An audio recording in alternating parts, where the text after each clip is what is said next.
3 ways maladaptive imagination pulls you into sin, or maladaptive daydreaming. In simple terms, maladaptive daydreaming, if you don't know about it, is basically you sitting in a particular place for hours thinking about something you wish you had, an experience you want to experience, imagining something, a world that you would love to live in, but your current state is not there.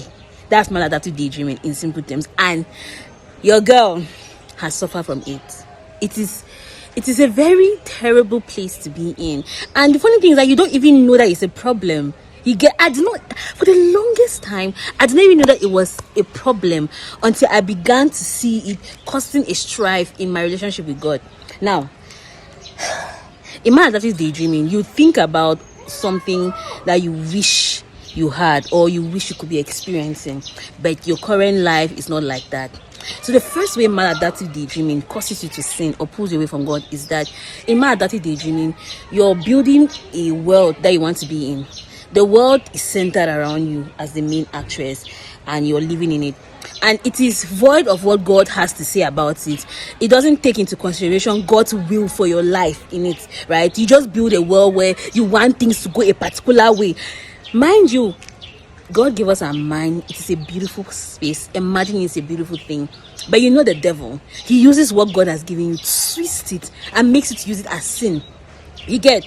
So imagining is beautiful, but when you begin to create a world of yours that is void of God's will, it becomes a problem. Now this is the issue. You imagine your whole world how you want it to be, and it's nice and it's beautiful. Now when it doesn't come to pass, when the things that you imagined does not play out the way you wanted, what happens? You begin to get angry with God. You're like, this is how I thought my life would be. For example, maybe I'll get married at the age of 23, have 3 children. Like, you imagine a whole world. You use like 4 days to imagine everything. It was gorgeous, perfect.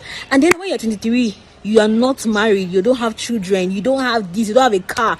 You begin to ask God why. I was there, and it made me to be angry with God. I'm like, it did not come to pass. I've reached this age, I've not achieved this, I've not achieved that, and it made me to be angry with God. But it's when I realized that I was doing things selfishly. I was imagining my own thing. I didn't create myself. I didn't give myself purpose. I didn't give myself life. Why do I want to now, dictate how my life is going to be? And that's where now the issue is. That's where now sin comes from. That's where now the problem is.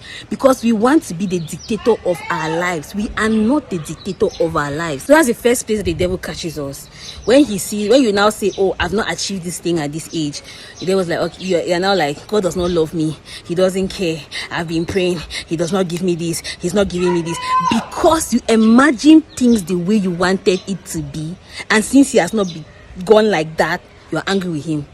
That's the first way maladaptive daydreaming makes us to sin.